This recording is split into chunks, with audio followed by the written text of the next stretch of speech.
जय हिंद। हम आपको पिछले क्लास में बता चुके थे कि अवतल दर्पण का उपयोग कहाँ कहाँ करते हैं। अब इस क्लास में हम देखेंगे चिन्ह परिपाटी। समझिए चिन्ह परिपाटी क्या होता है। देखिए नियम ये कहता है, पहले एक चिन्ह परिपाटी लीजिए, इसका नाम x रखिए, इसका नाम x डैश रखिए। देखिए नियम कहता है कि कोई भी दूरी अगर दर्पण में कोई भी दर्पण हो उसका दूरी मापना हो तो हम उसका दूरी ध्रुव से मापते हैं। किसी भी दर्पण का दूरी हम उसके ध्रुव से मापते हैं। पहला बात ये याद रखना बाबू कि पहला दूरी मतलब किसी भी दर्पण का दूरी हम ध्रुव से ही मापते हैं। पहला चीज ये याद रखना। अब देखो एक तो लड़का ऐसा ही पागल है याद करके, भाई लड़के के पास इतना सब्जेक्ट है, तुम 100 नंबर का पेपर लेते हो, उसमें से तुम प्रैक्टिकल रखते हो, उसमें 3 गो सब्जेक्ट फिजिक्स केमिस्ट्री बायोलॉजी एक में घुस रहे हो। उसके बाद ये बोलता है कि ये जो ध्रुव है ना, ध्रुव, इसको तुम मूल बिंदु बोलो। काहे बोले लड़का भाई मूल बिंदु? एगो तो ऐसा ही पगलायल है याद करके, अब इसका अलग नाम दे दिया मूल बिंदु बोलो। नहीं बोलेंगे हम, मूल बिंदु नहीं बोलेंगे बाबू, तुम ध्रुव याद रखना, ध्रुव से ज्यादा याद रहेगा। देखो किसी भी दर्पण में अगर दूरी मापना हो तो उसको हम ध्रुव से ही मापते हैं। पहला चीज ये याद रखना। एक तो हम चिन्ह परिपाटी ले लिए, इसका नाम x दे दिए, इसका नाम x डैश दे दिए। अब देखो कहता ये है कि प्रकाश के आने वाली दिशा में, प्रकाश के आने वाली दिशा, जो प्रकाश का दिशा होता है वो धनात्मक होता है। देखो धनात्मक को हम प्लस से लिखते हैं, धनात्मक को प्लस से लिखते हैं और ऋणात्मक को माइनस से लिखते हैं। इतना तो सबको पता होगा। बकलोल अगर इतना पता नहीं है तो तुम 10वां का एग्जाम देना छोड़ो। तुम 8वां 9वां में क्या कर रहा था रे बकलोल कहीं का। देखो धनात्मक को प्लस से, ऋणात्मक को माइनस से। तो कोई भी प्रकाश आता है, तेरे चेहरे का नूर, तेरे चेहरे का नूर इतना है कि सूरज भी फीका पड़ जाए। नूर का मतलब होता है प्रकाश। उर्दू में हम नूर को प्रकाश कहते हैं। बकलोलवा जब नया नया बतियाएगा तो यही सब बात बोलेगा। तेरे चेहरे का नूर इतना है कि सूर्य भी फीका पड़ जाए। बकलोलवा तोरा लिए ब्लैक खोल है का रे कि सूर्य फीका पड़ जाए, गधा कहेंगे। अच्छा देखना एगो ये लोग क्या करेगा, पहले तो एगो बड़ी मुश्किल से एगो लड़की सेट करेगा ये, ठीक है। ये कोई बकलोलवा है, ये कर दोस्त है। पहले तो कोई एगो लड़की सेट करेगा ही, जैसे मान लो कोई बकलोलिया है, लड़की सेट कर ली। अब ये बकलोलवा का बोलेगा भाई बात करिए तो हमरों को सुनाइए ना। अब पूरा दिन इसी के साथ रहेगा, काहेला तो उसका आवाज सुनने के लिए। लड़का इतना गधा होता है कि सुनाएगा भी, ये सुनाएगा भी। एगो तो ये अपने है बकलोल, है अपने बकलोल, कुछ दिन बाद ये करा के लात मार देगी, लात मार देगी। कहेगी दूर से सुरा, एकरा से तो बढ़िया हमारे गौआ वाली सुरेशवा है, एकरा के लात मार देगी। अभी टूटल दिल लेके घूमेगा, अब बोलेगा मेरा पहला प्यार था। बकलोल कहेगा 4 दिन तुम बात नहीं किया, तुम्हारा पहला प्यार हो गया। प्यार का मतलब समझता है रे तुम गधा। देखो अब हम यहाँ समझते हैं। हम आपको बाबू पहले ये बता दिए कि कोई भी दूरी हम ध्रुव से मापेंगे, जिसको हम मूल बिंदु कहते हैं। गोलीय दर्पण का ध्रुव को हम मूल बिंदु कहते हैं और मूल बिंदु से ही किसी भी हम दूरी को मापते हैं। तो ई बिंदुआ को उठा के यहाँ बैठा दो, कैसे हम चिन्ह परिपाटी पढ़ रहे हैं, तो ये क्या हो गया आपका ध्रुव हो गया। इसको हम P से सूचित करते हैं। अब देखो दूसरा नियम ये कहता है कि किरण की जो दिशा होती है वो धनात्मक होती है। तो ये देखो जब प्रकाश हम डाले इस पे, तो जो प्रकाश की दिशा होगा वो धनात्मक होगा। तो प्रकाश की दिशा धनात्मक, प्रकाश का विपरीत दिशा ऋणात्मक होगा। जैसे मान लो, जैसे मान लो हम प्रकाश है, हम इधर से जा रहे हैं और मेरा तरफ इधर से कोई आ रहा है, तो हम जा रहे हैं धनात्मक और मेरे विपरीत में जो जा रहा है ऋणात्मक। तो प्रकाश की जो दिशा होगी, प्रकाश की दिशा में जो होगा वो धनात्मक होगा और जो इसके विपरीत दिशा में होगा ऋणात्मक। तो देखो प्रकाश, मान लो कि हम यहाँ से प्रकाश डाल दिए। अब प्रकाश की दिशा कहाँ है, देखो तो ऐसे ही से जा रहा है, तो क्या हो जाएगा धनात्मक। अच्छा प्रकाश का विपरीत दिशा क्या होगा, प्रकाश का विपरीत दिशा है ये ना होगा, तो ये क्या हो जाएगा ऋणात्मक माइनस, ये क्या हो जाएगा प्लस। अब देखो बाबू, अब देखो ध्यान से सुनो मेरा बात। अब तीसरा चीज ये कहता है कि अगर ध्रुव से, ध्रुव है, कि ध्रुव से तुम ऊपर जाएगा तो धनात्मक। अरे बाबू ये समझने वाला चीज है।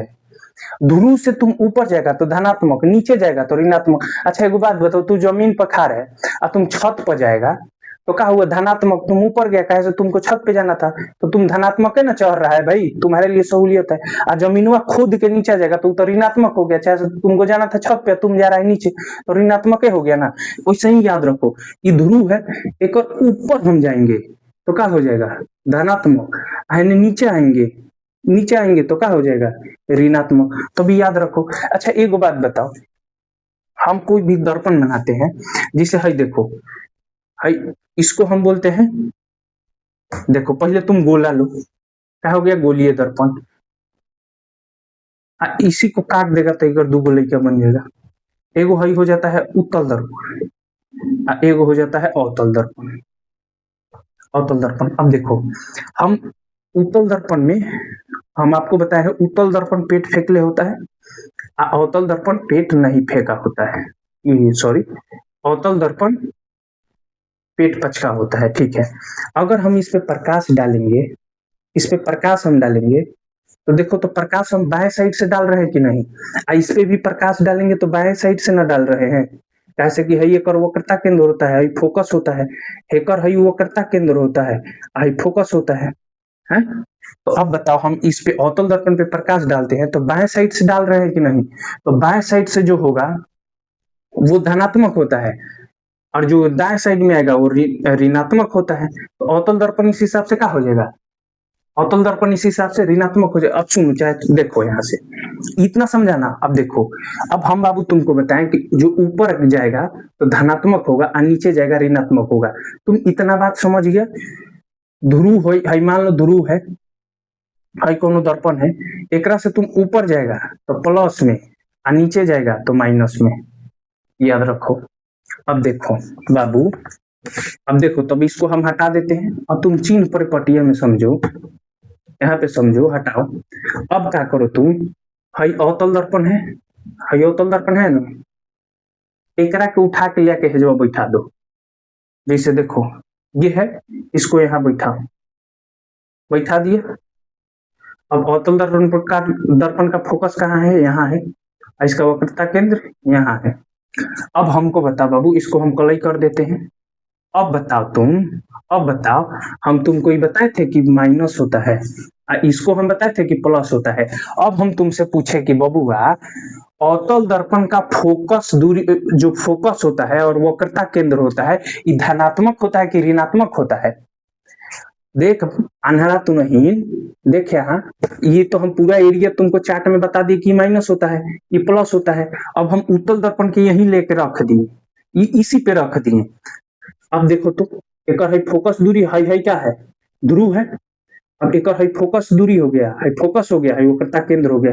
तो अवतल दर्पण का वक्रता केंद्र, वक्रता केंद्र और फोकस दूरी, और फोकस दूरी क्या होता है बताओ, ऋणात्मक। बहिरा कहीं का, है देख क्या होता है, ऋणात्मक। अवतल दर्पण हम रख दिए तो ओकर फोकस दूरी, अच्छा ये इधर ऋणात्मक बन रहा था तो ऋणात्मक ना होगा बाबू।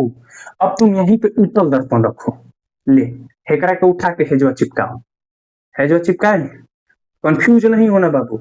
अब देख तो, हम है के अंदर से कलई कर देंगे, कलई कर दिए। अब एक उठाओ तो, यहाँ पे ध्रुव है दे, एकर फोकस रख, एकर फोकस रख, एकर वक्रता केंद्र रख, वक्रता केंद्र रख दिया। अच्छा इसको हटा दे 100, कोई से कोनो मतलब बहस नहीं है। देख अब बताओ, यहाँ पे प्लस है, यहाँ पे माइनस। अब है तो प्लस में है ना, अवतल दर्पण प्लस में है, तो प्लस के साइड में है तो एकर फोकस और वक्रता केंद्र का होगा, धनात्मक। अवतल दर्पण का फोकस और वक्रता केंद्र का होगा, ऋणात्मक। बताओ, इहो समझने वाला चीज है। इसी में लड़का को लगता है बाप रे बाप, चिन्ह परिपाटी कादू कादू तो बोल देता है, ऊपर जाने पे प्लस, नीचे जाने पे माइनस, का तो बोल देता है बाय दाय। अब भाई बताओ, तुम सीधा देखो, तुम इतना याद रखना। देखो पहिल का ये कि हम किसी भी दूरी को उसके ध्रुव से मापते हैं, पहिल का बात। दूसरा का बात ये रखना कि जो अवतल दर्पण होता है उसका फोकस दूरी और वक्रता त्रिज्या ऋणात्मक होता है। उत्तल दर्पण का, उत्तले दर्पण ना है, उत्तल दर्पण का फोकस दूरी और वक्रता त्रिज्या धनात्मक होता है, बस यही तो बात समझना है। अब दर्पण के हम प्रधान अक्ष के ऊपर जाएंगे, ऊपर चढ़ेंगे तो धनात्मक और नीचे जाएंगे तो ऋणात्मक, बात खत्म। अब इसके अगले क्लास में हम देख लेंगे कि ए बराबर r/2, हम इसके अगले क्लास में देखेंगे ए बराबर r/2 को सिद्ध करें। कैसे कि बाबू ये पूछता है तुम्हारा 5 नंबर का क्वेश्चन पूछ ले है तो ए बराबर r/2 याद रखना। अब हम अगला क्लास में ये देखेंगे, मिलते हैं अगले क्लास में। जय हिंद।